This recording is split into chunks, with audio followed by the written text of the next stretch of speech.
Hello दोस्तों, कैसे हो आप? मैं हूं मूल शिंदे, आपका स्वागत है मेरे यूट्यूब चैनल पे। आज हम पढ़ने वाले हैं जीसी लियोंग के 7th यूनिट के बारे में। ओके, सो सबसे पहले अरिड डेजर्ट का जो यूनिट है उसके बारे में देखते हैं, जो कि है हमारा 7th unit. Okay, so let's head towards our first question. Consider the following statements. Desert occupy 1/5 of world's land. सही है क्या? Okay, the next, all deserts are absolutely barren and nothing grows. So इसका मतलब है कि जो desert जो है वो 1/5 ऑफ द वर्ल्ड्स लैंड को ऑक्यूपाई करता है। सो सही है क्या? ये सही है। ओके, दूसरा, all deserts are absolutely barren and nothing grows. सभी के सभी डेजर्ट जो है वो बैरन नहीं होते। बैरन मतलब जहाँ पे कुछ भी ग्रो नहीं होता, जो इनफर्टाइल रीजन है। ओके, उसको बैरन बोला जाता है। सो यहाँ पे जो है वो बैरन रीजन नहीं होते सभी के सभी डेजर्ट्स। तो ये जो है वो रॉन्ग हो जाएगा। तो सेकंड हमारा रॉन्ग हो जाएगा। तो हमारा आंसर हो जाएगा यहाँ पे सिर्फ only one. Okay, so correct answer is A. Deserts that are absolutely barren and where nothing grows are rare. बहुत कम होते हैं ऐसे डेजर्ट्स जहाँ पे कुछ भी ग्रो नहीं होता है, क्योंकि बुशेस तो बहुत जगह पे ग्रो होती है। The next, in which of the following forms desert landscape can exist. कौन से फॉर्म में डेजर्ट लैंडस्केप जो है हमारा एग्जिस्ट होता है? सो ये तो तीन टाइप है, rocky desert, stony desert, sandy desert. तो तीनों के तीनों फॉर्म में हमारा जो डेजर्ट लैंडस्केप है वो एग्जिस्ट होता है। सो हमारा आंसर हो जाएगा यहाँ पे 1, 2 and 3, that is what D is the answer. Okay, desert landscape exist in the following types: rocky, stony, sandy deserts. Okay, so तीनों करेक्ट है हमारे यहाँ पे।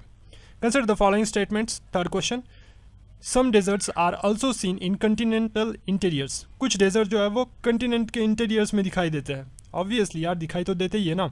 So next, the work of winds and water in eroding elevated uplands give rise to different desert landscapes. क्या बोल रहा है? जो वर्क है विंड का या फिर वाटर का, दोनों का, in eroding elevated uplands give rise to different desert landscape. तो वो जो लैंड अपलैंड्स को जब इरोड करेगा तो डिफरेंट हमको लैंडस्केप देगा। ओके, सो आंसर इज हमारा C, that is both 1 and 2 are correct. Okay, दोनों भी करेक्ट है। देन एक्सप्लेनेशन क्या है यहाँ पे? The work of the wind and water in eroding elevated uplands transporting worn off material and depositing them elsewhere give rise to the different desert landscape. जो uplands होते हैं उनको इरोड करके, उनको वॉर्न ऑफ करके दूसरी जगह पे एक डिफरेंट लैंड डेजर्ट लैंडस्केप तैयार करते हैं। ओके, ये विंड जो है और वाटर, ये दो। Okay, wind and water. Which of the following is true about the stony desert. Stony desert के बारे में क्या क्या सही है? It is composed of pebbles and gravels. क्या ये पेबल्स एंड ग्रेवल से बने हुए हैं? हाँ, ये पेबल्स और ग्रेवल से बने हुए हैं। Okay, so correct answer. Then they are more accessible than sandy desert. Sandy desert से ज़्यादा मोर एक्सेसिबल होता है स्टोनी डेजर्ट्स बोलता है। सो ये भी आंसर मुझको करेक्ट लगता है यहाँ पे। और wind deposit vast stretches of undulating sand dunes. Undulating sand dunes की जो वास्ट स्ट्रेचेस है वो कौन डिपॉजिट करता है? विंड के। सो वो जो है वो इसमें होता है, सैंडी डेजर्ट में होता है। सो ये जो आंसर हो जाएगा हमारा, ये रॉन्ग हो जाएगा। सो तो हमारा आंसर यहाँ पे बन जाएगा 1 and 2 ओनली। चलिए देखते हैं आंसर क्या है। आंसर यहाँ पे डी दिया हुआ है, लेकिन ये रॉन्ग है। 1 and 2 is the answer. Explanation में जरूर दिया होगा इसके बारे में। Stony desert is compose of pebbles and gravels. Stony desert जो है वो पेबल्स एंड ग्रावल से कंपोज होता है। Which wind are not able to blow off. जो कि विंड जो है वो उसको ब्लो नहीं कर पाएंगे। ओके, उड़ा के नहीं ले जा सकते उसको, क्योंकि वो पेबल्स एंड ग्रावल से बने होते हैं। उनका जो वजन होता है वो ज़्यादा होता है। Wind that deposit vast stretches of undulating sand dunes. जो विंड जो है वो vast stretches of undulating sand dunes को डिपॉजिट करते हैं, उनको सैंडी डेजर्ट बोला जाता है। देखिए यहाँ पे सीधी सीधी बात गिवन है। सो हमारा आंसर हो जाएगा 1 and 2, क्योंकि थर्ड जो है हमारा वो रॉन्ग हो जाएगा। Wind deposit vast stretches of undulating sand dunes. Okay, so ये जो है इसको स्टोनी डेजर्ट नहीं बोला जाएगा, इसको बोला जाएगा sandy desert. Okay, then next question हमारा 5th क्वेश्चन आता है। Some deserts are found on highland such as plateaux and mountain ranges. Plateaux और माउंटेन रेंजेस पे कुछ डेजर्ट्स फाउंड होते हैं क्या? तो करेक्ट है, यहाँ पे तो होते ही है।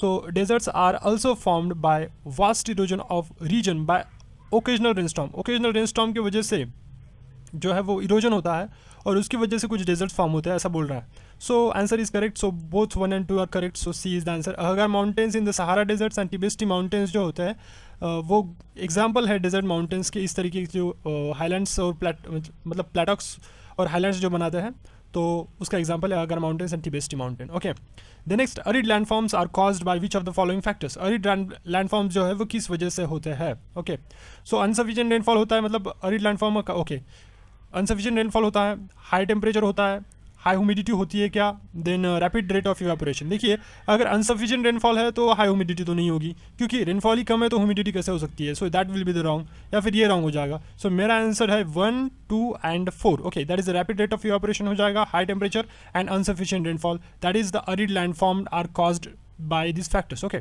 सो ये फैक्टर्स है 3। So D is the answer हमारा, that is 1, 2 and 4 correct answer. Okay, देखते हैं arid landforms are not humid, arid landforms humid नहीं होता है अलॉन्ग विद 4 रीजंस मेंशन सब aerial denudation also produce desert landscape that is valid and destructive. Okay, सब aerial denudation के बारे में भी थोड़ा बहुत बताया है यहाँ पे कि दैट इज वैलिड होता है एंड डिस्ट्रक्टिव होता है, ऐसा कुछ तो है, पढ़ लीजिए।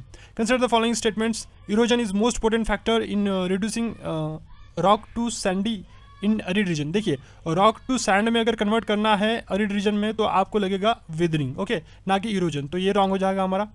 Wind is not affective agent of erosion transportation and deposition. Wind जो है इफेक्टिव एजेंट नहीं है बोलता है ट्रांसपोर्टेशन का, इरोजन का और डिपोजिशन का, तो कौन है भाई, ये तो बहुत इंपॉर्टेंट है wind. So wind is the correct answer, that is what answer हमारा बी हो जाएगा, सिर्फ 2। Okay, weathering is most potent factor, देखिए यहाँ पे लिखा हुआ है सीधा, weathering is most potent factor in reducing the rocks to sand. Rock to sand अगर कन्वर्ट करना है तो वेदरिंग लगेगा अरिड रीजन्स में। Statement true is true, that is but the wind is more efficient in arid region than the humid region. Humid region से ज़्यादा देखिए arid reason में ये बहुत इफिशियंट रहेगा विंड जो है erosion factor. Okay, since there is a little vegetation और moisture to bind the loose surface material, क्योंकि देखिए वहाँ पे मॉइस्चर और वेजिटेशन नहीं होता है तो इसकी वजह से वो ज़्यादा फास्ट जो है वो ट्रैवल कर सकता है, वो जो इरोजन होता है। फॉर एग्जाम्पल सैंड का अगर इरोजन होता है तो वहाँ पे वेजिटेशन भी नहीं है, मॉइस्चर भी नहीं है, ज़्यादा फास्ट मूव हो जाएगा। The effect of wind erosion are almost unrestrained, erosion के जो मूवमेंट को कोई रिस्ट्रेंड नहीं कर सकता, that is unrestrained almost. Okay, which of the following are true about the abrasion, abrasion के बारे में क्या सही है बोलता है।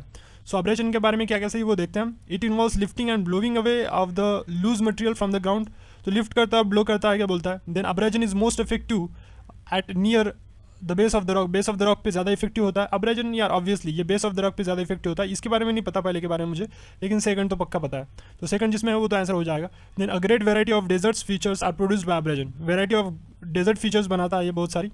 सो I think so second and third जिसमें है वो आंसर हो जाना चाहिए, तो इसमें भी है और इसमें भी है। Okay, so blow away of loose material from the ground, ये सही है क्या, वो हमको देखना है। सो हमारा आंसर यहाँ पे मैंने बोला कि 2 and 3 है, so C is the answer. अब देखते हैं थोड़ा सा, deflation involves lifting and blowing away of the loose material from the ground. So देखिए यहाँ पे लिखा हुआ है डिफ्लेशन जो है वो करता है लिफ्टिंग और ब्लोइंग, लिफ्टिंग और ब्लोइंग कौन करता है, डिफ्लेशन करता है।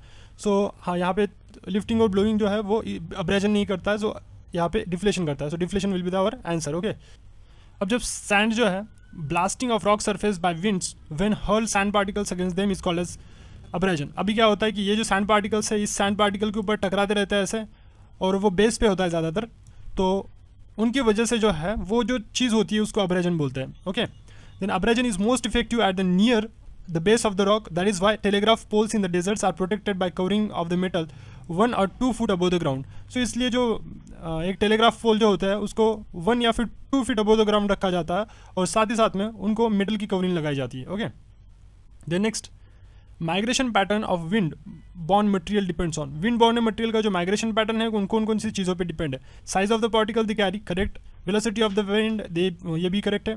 Nature of the surface over which the particles are transported, ये भी करेक्ट है। सो देखिए साइज़ कितनी है पार्टिकल की, विंड को अगर किसी चीज़ को ब्लो करना है तो साइज़ तो भाई बहुत इंपॉर्टेंट है, क्योंकि वो उठा ही नहीं पाएगा तो कैसे उसको ये करेगा, ब्लो करेगा। बाद में वेलोसिटी ऑफ द विंड, ये भी बहुत इंपॉर्टेंट है माइग्रेट करने के लिए उसको, कि विंड अगर की वेलोसिटी अगर बहुत स्मॉल रहेगी तो कैसे उसको उठाएगा। Then nature of the surface over which particles are transported, कौन से पार्टिकल पे वो ट्रांसपोर्ट किए जा रहे हैं। ओके, फॉर एग्जांपल अगर मॉइस्ट है तो वो रीजन तो बहुत ही स्लोली जाएगा वो। Okay, so these are the 3 important factors that is affect the migration pattern. So D is the answer. Size of the particles they carry, velocity of the wind, location and the nature of the surface over which they are transported, presence and absence of the water and vegetation है क्या वहाँ पे, determines the migration pattern of the wind borne material. Okay, that is what the correct answer, तीनों के तीनों। Okay, consider the following statements regarding barchans, barchans के बारे में, barchans या barchans जो भी बोला जाता है इसको, उसके बारे में क्या सही है। barchans are fine dust blow beyond desert limits, they advance at rapid rates, it is usually fertile. सो बार्चन्स क्या होता है, सो हम देखते हैं थोड़ा सा, मुझको इसके बारे में ज़्यादा पता नहीं है, तो आंसर इसमें सीधा गिवन रहेगा, A is the answer, that is only 2। Loess is a fine dust blown beyond desert limits, desert limit के बाहर जो जाता है उसको लुइस बोलते हैं, क्या बोलते हैं, लुइस। तो यहाँ पे barchans are fine dust beyond, okay, so beyond ये रॉन्ग हो जाएगा हमारा, क्योंकि यहाँ पे लुइस आना चाहिए। The next, they advance at rapid rates, rapid rates पे एडवांस करते हैं, ये मतलब फास्ट जाते हैं, and it is usually fertile. So rapid rate पे एडवांस करती है तो सही है, लेकिन फर्टाइल जो है वो नहीं है, ये फर्टाइल नहीं होते बार्कन्स, तो ये आंसर मेरा सिर्फ 2 आ जाएगा। So answer is 2, that is what 2। Okay, loess is fine और लुइस से ऐसा रीजन होता है जो कि फर्टाइल होता है। Okay, they loess are fertile, यहाँ पे लिखा हुआ है सीधा सीधा। Barchans are moon shape dunes होते हैं। ओके, कौन से मून शेप ड्यून्स होते हैं बार्कन जो होते हैं, they are live dunes which steadily advance before winds that comes from the particular direction. The next, which of the following are true about the Lewis? अभी बताया कि लुइस आर फर्टाइल, तो वो तो हमारा करेक्ट हो जाएगा।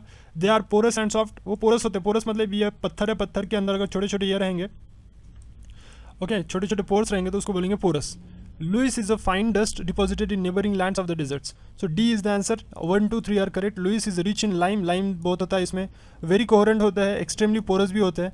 वाटर सिंक रेडिली, जल्दी से वाटर उसमें सिंक हो जाता है। It is so soft that road constructed through the loess region, loess region में जो रोड कंस्ट्रक्ट किए जाते हैं, soon sink and their walls rise steeply, तो उनकी जो वॉल्स है वो स्टिपली राइज होती है। ओके, सो नेक्स्ट यूनिट देखते हैं हमारा अभी।